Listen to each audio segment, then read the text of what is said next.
ये बाप अपनी बेटी के साथ घर पर अकेला था, लेकिन दो लोग ऑलरेडी कुछ प्लानिंग करके बैठे हुए थे। तो जय कुमार जैन 41 के अपनी फैमिली के साथ बैंगलोर में रहते थे। इनकी फैमिली में इनकी वाइफ, एक 15 साल की बेटी और एक बेटा था। जय कुमार का ना टेक्सटाइल का बहुत बड़ा बिजनेस था, जिसकी वजह से इनका नाम हो गया था, लोगों से रिस्पेक्ट मिलती थी। और इसी बिजनेस की वजह से इन्होंने एक पॉश एरिया में अपना घर बनवा लिया था, जहां ये अपनी फैमिली के साथ कंफर्टेबली जी रहे थे। अब जय कुमार ने एक प्रोटेक्टिव और स्ट्रिक्ट फादर थे, अपने काम के साथ साथ बच्चों पर पूरा ध्यान देते थे कि बच्चे पढ़ाई कर रहे हैं या नहीं, बच्चों का फ्रेंड सर्कल कैसा है। और काम के साथ साथ फैमिली टाइम स्पेंड करने के लिए ये लोग बीच बीच में फैमिली ट्रिप पर भी जाते थे। जय कुमार अपनी बेटी के भी काफी क्लोज थे और उसको भी लेकर काफी प्रोटेक्टिव थे, और इसीलिए वो अपनी बेटी को दोस्तों के साथ आउटिंग या फिर रिलेटिव के घर किसी फंक्शन में बहुत कम भेजते थे। अब ऐसे ही फैमिली में एक फंक्शन पड़ता है जो था पौंडीचेरी में। जय कुमार डिसाइड करते हैं कि उस फंक्शन में उसकी वाइफ और उसका बेटा जाएगा और वो और उसकी बेटी घर पर ही रहेंगे। अब डेट आती है 17 अगस्त 2019। जय कुमार की वाइफ जाने के लिए रेडी हो जाती है और जय कुमार अपनी वाइफ और बेटे को रेलवे स्टेशन ड्रॉप करके वापस आ जाते हैं। घर पर बेटी ने डिनर लगाया होता है, दोनों आपस में डिनर करते हैं और जय कुमार अपने रूम में चले जाते हैं। बेटी अपने पापा के लिए दूध गर्म करती है और उनके रूम में देखकर अपने रूम में आकर सो जाती है। अब नेक्स्ट मॉर्निंग आसपास के लोग देखते हैं कि जय कुमार के बाथरूम से धुआं निकल रहा है। लोगों ने फायर ब्रिगेड और पुलिस को इन्फॉर्म करा और घर के अंदर से बेटी चिल्लाते हुए आती है कि पता नहीं कैसे बाथरूम में आग लग गई है। पुलिस और फायर ब्रिगेड वाले वहां पहुंचते हैं और सबसे पहले बाथरूम में लगी आग को बुझाया जाता है। इसके बाद पुलिस बाथरूम में जाती है, जहां पर उन्हें जय कुमार मिलते हैं जो ऊपर जा चुके थे। सबसे पहले तो पुलिस बेटी से पूछती है कि तुम्हें पता है कि आग कैसे लगी। तो बेटी बोलती है कि पापा सुबह नहाने गए थे बाथरूम में और वहां से बहुत जोर की शॉर्ट सर्किट की आवाज आई और फिर आग लग गई। वो इतनी डर गई थी कि घर से बाहर भाग गई थी हेल्प के लिए। अब पुलिस जय कुमार की बॉडी को पोस्टमार्टम के लिए भेज देती है और फोरेंसिक टीम बाथरूम से एविडेंस कलेक्ट करना शुरू करती है। और उन्हें वॉशिंग मशीन में गंदा पानी मिलता है जो हल्का रेड था, तो वो उसके भी सैंपल कलेक्ट कर लेती है ताकि लैब में जाके चेक कर सके। पुलिस को तो ये केस अभी तक एक्सीडेंट ही लग रहा था, जो जैन फैमिली के लिए काफी अनएक्सपेक्टेड था। लेकिन जब पुलिस आस पड़ोस से पूछताछ कर रही थी तो उन्हें पता चलता है कि जय कुमार की बेटी का एक बॉयफ्रेंड भी है जो उसके घर से थोड़ी दूर पर रहता है और वो उसके साथ बहुत टाइम स्पेंड करती है। लेकिन जय कुमार उस लड़के को बिल्कुल पसंद नहीं करते थे। अब जब पोस्टमार्टम की रिपोर्ट मिलती है तो उसमें पता चलता है कि जय कुमार की डेथ तो किसी शार्प ऑब्जेक्ट से हुई है। पहले किसी शार्प ऑब्जेक्ट से इंजरी हुई, फिर बाथरूम में आग लगी। बाकी फोरेंसिक रिपोर्ट में यह भी पता चलता है कि वॉशिंग मशीन में जो लाल गंदा पानी था ना, वो जय कुमार के ब्लड से मैच हो गया था। इसके बाद तो पुलिस फुल इन्वेस्टिगेशन में लग जाती है और जैन फैमिली के बारे में और जानने की कोशिश करती है। तो पुलिस को पता चलता है कि जय कुमार कुछ टाइम से ना अपनी बेटी को लेकर काफी परेशान थे, क्योंकि उनकी बेटी की दोस्ती काफी लड़कों से थी जो उन्हें बिल्कुल पसंद नहीं थी। अब उसका एक बॉयफ्रेंड भी था, प्रवीण, जो 18 साल का था और बीकॉम का स्टूडेंट था। ये दोनों पिछले कुछ साल से एक दूसरे के साथ थे। अब पुलिस ने प्रवीण की भी कॉल डिटेल निकाली, जिससे पता चला कि 17 अगस्त की रात ये जय कुमार के घर के पास ही था और इससे पहले प्रवीण की जय कुमार की बेटी से कंटिन्यूअस कॉल पे बात भी हो रही थी। अब इसके बाद तो पुलिस ने प्रवीण को कस्टडी में लिया और उससे पूछताछ शुरू करी और उन्होंने नोटिस करा कि प्रवीण के हाथ और बॉडी पर ना कुछ बर्न मार्क्स हैं। पुलिस ने जब पूछा कि यह हाथ पर कैसे हुआ तो उसने कोई जवाब नहीं दिया। इसके बाद तो पुलिस ने अपने तरीके से पूछना शुरू करा होगा और उसने बताया। तो जय कुमार की बेटी और वो बेंगलोर के एक स्कूल में साथ में पढ़ते थे। प्रवीण उससे 3 साल बड़ा था, दोनों का स्कूल सेम था लेकिन क्लासेस अलग थी। अब प्रवीण भी एक रिस्पेक्टेड फैमिली से बिलोंग करता था, उसके पापा भी एक प्राइवेट फर्म में काम करते थे जो 4 साल पहले ही रिटायर्ड हुए थे और उनकी सेविंग से उनका घर चल रहा था और उसी से प्रवीण की आगे की एजुकेशन भी हो रही थी। लेकिन प्रवीण अपनी पढ़ाई छोड़कर अपना सारा ध्यान जय कुमार की बेटी की तरफ लगा रहा था। पहले दोनों दोस्त थे, फिर प्यार हो गया और 2019 में जब वो 10th क्लास में थी तो इनका अफेयर काफी आगे बढ़ चुका था। प्रवीण का एडमिशन कॉलेज में हो गया था, दोनों का मिलना काफी कम हो गया था, लेकिन दोनों कॉल पे घंटों बात करते थे। और जब भी दोनों को मौका मिलता था दोनों अपने घर वालों से छुपकर शॉपिंग मॉल और लोकल मार्केट में घूमने निकल जाते थे। और ऐसे ही एक दिन ये लोग मस्त मॉल में घूम रहे थे हाथों में हाथ डालकर, तभी जय कुमार की नजर इन पे पड़ जाती है। ये देखकर तो बेटी की हालत खराब हो गई और जय कुमार ने भी अपनी बेटी और प्रवीण को बहुत सुनाया वहीं पर। उन्होंने प्रवीण को वार्निंग भी दी कि अगर वो उनकी बेटी के साथ एक और बार दिखा तो सीधा पुलिस में कंप्लेन कर देंगे। इसके बाद तो प्रवीण भी डर गया और वहां से भाग गया, लेकिन वो इमेजिन नहीं कर पा रहा था कि जय कुमार अपनी बेटी का क्या हाल कर रहे होंगे घर पे। और जय कुमार ने भी अपनी बेटी पर स्ट्रिक्टनेस दिखाना शुरू कर दिया, उससे उसका फोन छीन लिया, सारे सोशल मीडिया अकाउंट बंद करवा दिए। इवन अपनी बेटी को अकेले घर से भी निकलने नहीं देते थे, खुद ही स्कूल छोड़ के आते थे और वहां से लेकर आते थे। अब बेटी को तो ऐसा लग रहा था कि उसके पापा ने उसकी पूरी फ्रीडम छीन लिया, वो अपने पापा से नफरत करने लग गई थी। दोनों एक ही घर में रहने के बाद भी एक दूसरे से बिल्कुल बात नहीं करते थे, लेकिन बेटी घर में रहने के बाद भी मौका ढूंढ लेती थी कि कैसे वो प्रवीण से कांटेक्ट करे। और जैसे ही उसे मौका मिलता वो अपनी मम्मी के फोन से प्रवीण को कॉल करके सब कुछ बताती थी जो भी घर पे हो रहा है। फिर इन दोनों बेवकूफों ने प्लान बनाया कि अगर बाप को ही ऊपर पहुंचा दे तो हम अपनी लाइफ आराम से जी सकते हैं, वरना इनके अकॉर्डिंग जय कुमार इन्हें कभी नहीं मिलने देता, बेटी को उसकी फ्रीडम कभी नहीं मिल पाती। पर प्लानिंग करने के बाद ना इन दोनों को कोई मौका नहीं मिल पा रहा था, क्योंकि जय कुमार के साथ हमेशा कोई ना कोई होता। लेकिन एक दिन घर में डिस्कशन होता है कि फैमिली में एक वेडिंग फंक्शन है जिसके लिए पूरी फैमिली को पौंडीचेरी जाना है। पर बिजनेस के काम की वजह से जय कुमार ने अपनी वाइफ से कहा कि वो बेटे के साथ चली जाए। और ये बात पता चलते ही बेटी ने प्रवीण को फोन पर सब कुछ बताया और दोनों ने डिसाइड करा कि प्रवीण रात को मौका देखकर घर आएगा, फिर दोनों साथ में मिलकर प्लान एग्जीक्यूट करेंगे। और अब फिर से डेट आती है 17 अगस्त 2019। जय कुमार अपनी वाइफ और बेटे को छोड़कर घर वापस आने वाला था। उसके आने से पहले प्रवीण बेटी को नींद की गोलियां देकर जाता है। फिर दोनों बाप बेटी खाना खाते हैं और बेटी जय कुमार के दूध में स्लीपिंग पिल्स मिला के उसे दे आती है। वो जैसे दूध पीकर गहरी नींद में जाता है, बेटी अपने बॉयफ्रेंड को घर बुला लेती है और प्रवीण अपने साथ नाइफ भी लाया था। फिर दोनों जय कुमार के बेडरूम में जाते हैं और उस पर अटैक करते हैं। इसके बाद दोनों बेवकूफ सोचते हैं कि हम ये सब एक्सीडेंटल कैसे दिखाएं। पहले प्रवीण कहते हैं कि इसे घर से कहीं बाहर ले जाते हैं, लेकिन फिर इन्हें रियलाइज होता है कि यार इससे तो पकड़े जाएंगे। तो फिर ये सारे एविडेंस मिटाने के लिए बाथरूम में फायर लगाने का प्लान बनाते हैं। प्रवीण बाहर से पेट्रोल खरीद कर लाता है, बाथरूम के चारों तरफ छिड़कता है और आग लगा देता है। इसके बाद ये घर को अच्छे से साफ करते हैं, कपड़े और बेडशीट को वॉशिंग मशीन में डालकर धो देते हैं। और ये सब सुनने के बाद तो पुलिस जय कुमार की बेटी को भी कस्टडी में ले लेती है। बाद में प्रवीण को तो लाइफ इंप्रिजमेंट की सजा मिली, लेकिन बेटी को 3 साल के लिए स्पेशल होम भेज दिया गया क्योंकि वो 15 साल की थी। पर जय कुमार की वाइफ इसके बाद अपनी बेटी से बहुत ज्यादा नफरत करने लगी और उससे कोई रिश्ता नहीं रखना चाहती थी। उन्होंने अपने हस्बैंड का टेक्सटाइल का बिजनेस बंद करके अपने बेटे के साथ बैंगलोर छोड़कर अपने होम टाउन चली गई।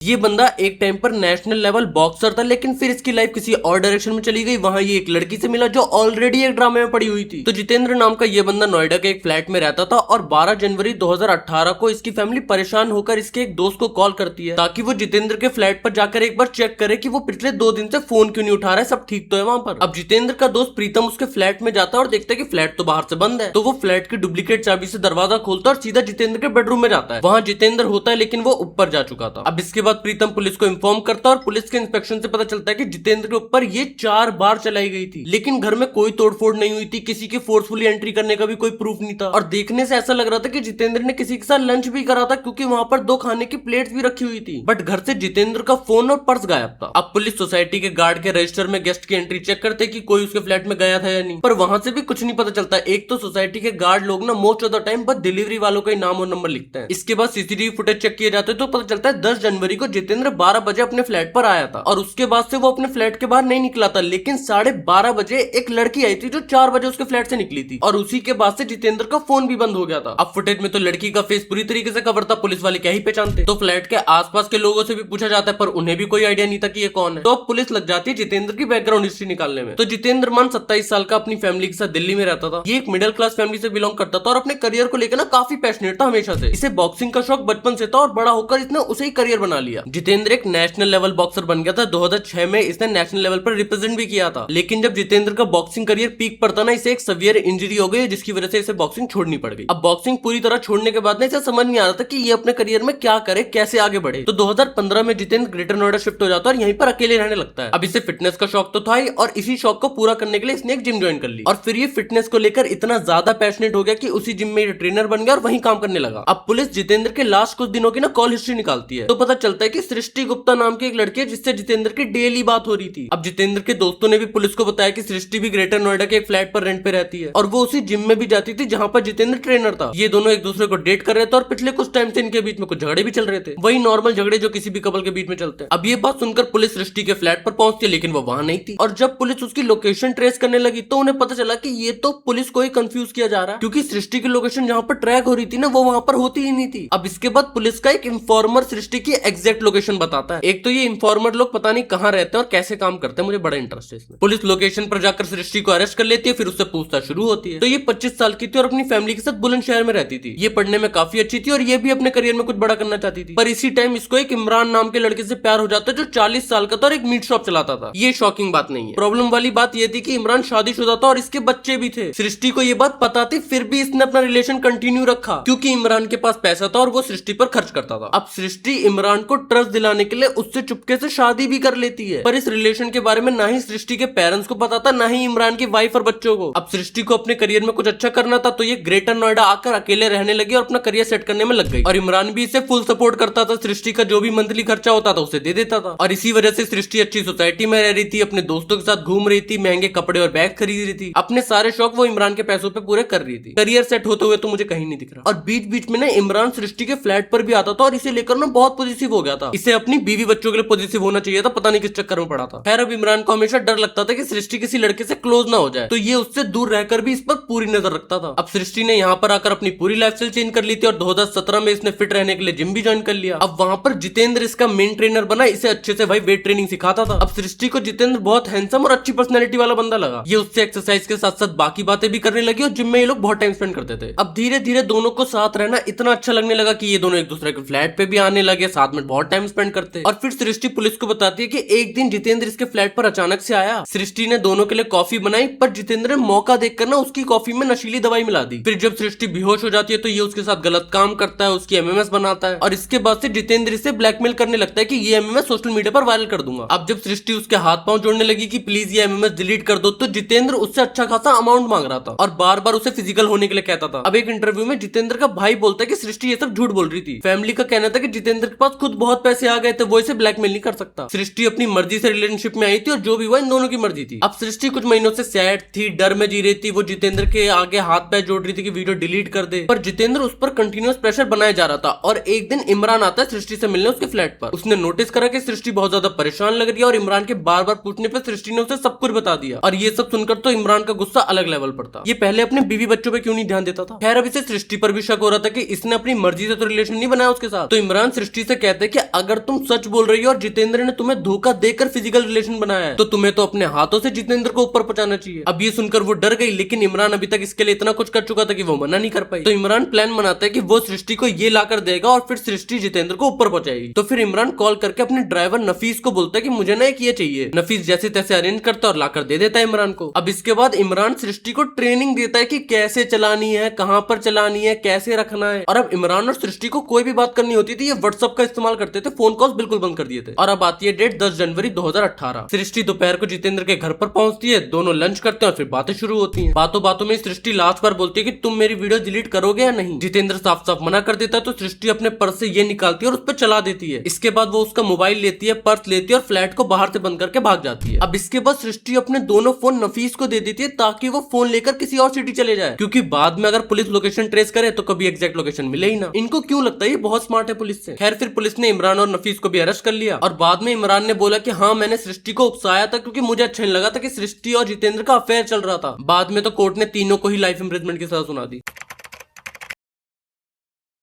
इस लड़की के प्यार में एक आदमी दोबारा जिंदा हो गया था, लेकिन किसी दूसरे स्टेट में किसी दूसरे नाम के साथ। करता हूँ एक्सप्लेन। तो 1 मई 2014 रात के 12 बजे ग्रेटर नोएडा के पास एक गाड़ी में आग लग जाती है। अब आसपास के लोग ये देखकर डर जाते हैं, वो तुरंत फायर ब्रिगेड और पुलिस को इन्फॉर्म कर देते हैं। अब जब तक पुलिस और फायर ब्रिगेड वाले पहुंचते हैं तो कार का तो हो चुका था काम। फिर पुलिस वाले कार के अंदर देखते हैं तो ड्राइविंग सीट पर एक बंदा था जो ऊपर जा चुका था। अब पुलिस कार की रजिस्ट्रेशन निकालती है तो पता चलता है ये कार किसी चंद्रमोहन नाम के बंदे की है जो ग्रेटर नोएडा में रहता है। पुलिस तुरंत चंद्रमोहन के घर पे पहुंचती है तो वहां उसकी वाइफ सविता और उसके 2 बच्चे थे। पुलिस सविता को पहचान करने के लिए बुलाती है और वो कार और बंदे के कपड़ों को देखकर कंफर्म करती है कि ये उसका हस्बैंड चंद्रमोहन ही है। अब स्टार्टिंग में पुलिस को लग रहा था ये एक्सीडेंट ही है, कार में फ्यूल लीकेज हुई होगी जिसकी वजह से आग लगी और चंद्रमोहन जी ऊपर चले गए। पर फिर कुछ दिन बाद चंद्रमोहन की वाइफ सविता एफआईआर रजिस्टर करवाने पुलिस स्टेशन पहुंचती है। वो पुलिस को बोलती है कि उसके हस्बैंड की डेथ कोई एक्सीडेंट नहीं है बल्कि उन्हें ऊपर पहुंचाया गया है। उसे एरिया के 5 लोगों पर शक था क्योंकि वो लोग उस एरिया के मंदिर की जमीन को इलीगली कब्जा रहे थे और चंद्रमोहन एक आरटीआई एक्टिविस्ट था जो इस इलीगल कब्जे के अगेंस्ट आवाज उठा रहा था। और यही वजह थी कि कुछ लोग चंद्रमोहन को ऊपर पहुंचाने की धमकी भी दे रहे थे। चंद्रमोहन ने 30 अप्रैल को पुलिस को रिटर्न कंप्लेंट भी दी थी कि उसे परी चौक के पास उसकी कार को रोककर धमकाया गया है। अब पुलिस बिना देर किए मर्डर का केस फाइल करती है और उन 5 लोगों को ढूंढने में लग जाती है। पर जैसे पुलिस इनके घरों पर रेड मारती है तो पता चलता है ये 5 लोग तो पहले ही फरार हो चुके हैं। अब पुलिस का शक तो और पक्का हो जाता है कि जमीन के चक्कर में ही चंद्रमोहन को रास्ते से हटाया गया। तो अब पुलिस वाले प्रॉपर चंद्रमोहन की फैमिली हिस्ट्री निकालने में लगे हुए थे। ये एक मिडिल क्लास बंदा था, होंडा कंपनी में एम्प्लॉय था, डिसेंट सैलरी आ रही थी और उसी से इसकी वाइफ और बच्चे कंफर्टेबली लाइफ जी रहे थे। पर इसे सोशल वर्क और पॉलिटिक्स का बहुत शौक था, इसलिए ये आसपास आरटीआई लगाता रहता था। जो भी आसपास इलीगल काम होता था उसके अगेंस्ट खुल के बोलता था। अब सविता से चंद्रमोहन की लव मैरिज थी, इनकी लाइफ में भी सब कुछ चल रहा था, लेकिन तभी ना इसका दिमाग खराब हो गया। तो इसकी लाइफ में एक नई लड़की की एंट्री होती है, प्रीति नागर, जो 22 साल की थी और उसके पड़ोस में ही रहती थी। अब प्रीति का चंद्रमोहन के घर काफी आना जाना था क्योंकि वो उसकी वाइफ सविता की काफी अच्छी दोस्त थी। और जब चंद्रमोहन ने प्रीति को फर्स्ट टाइम देखा तभी से उसकी तरफ अट्रैक्ट होने लगा। थक गया हूँ भाई डेली शादीशुदा लोगों की गंदी हरकतें बता बता कर। पर दूसरी तरफ प्रीति को भी चंद्रमोहन में काफी इंटरेस्ट आने लगा और ये लोग फोन पे घंटों बातें करते बाहर मिलने लगे। अब जब पुलिस प्रीति के बारे में पता लगाती है तो उन्हें पता चलता है कि चंद्रमोहन के मर्डर के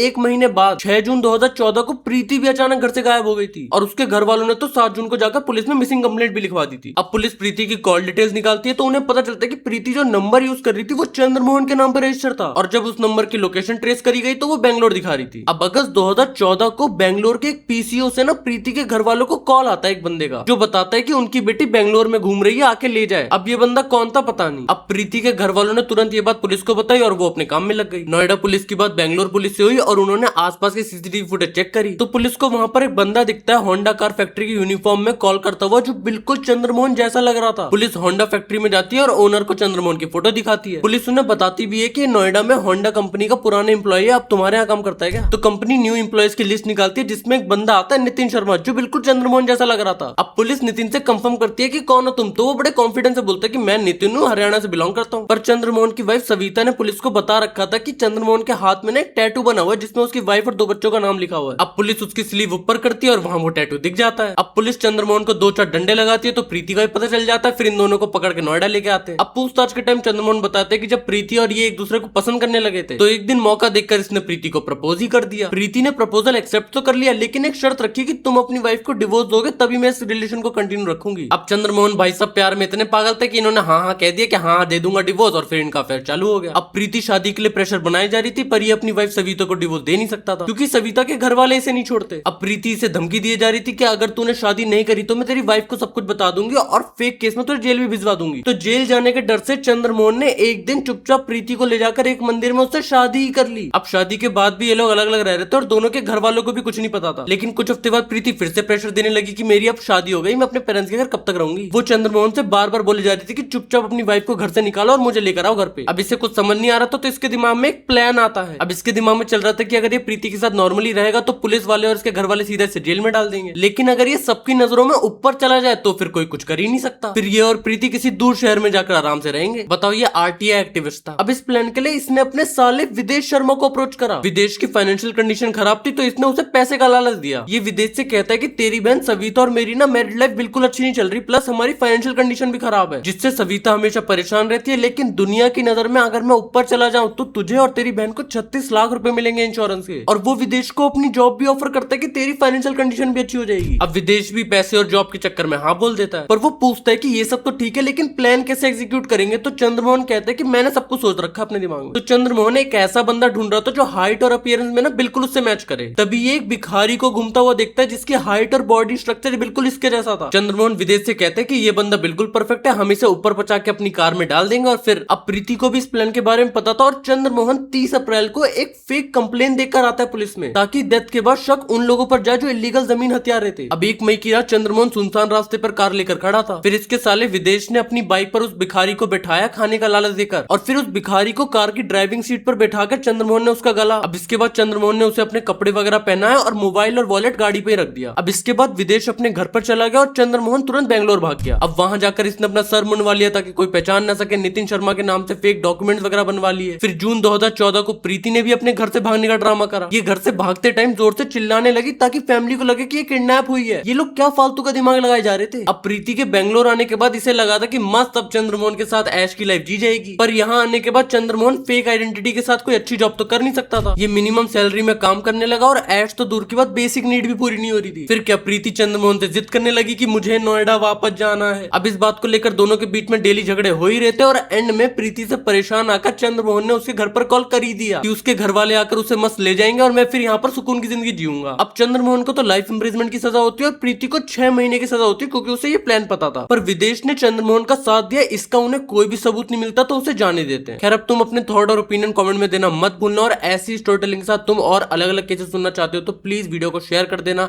कमेंट कर देना, रीच मिलती है।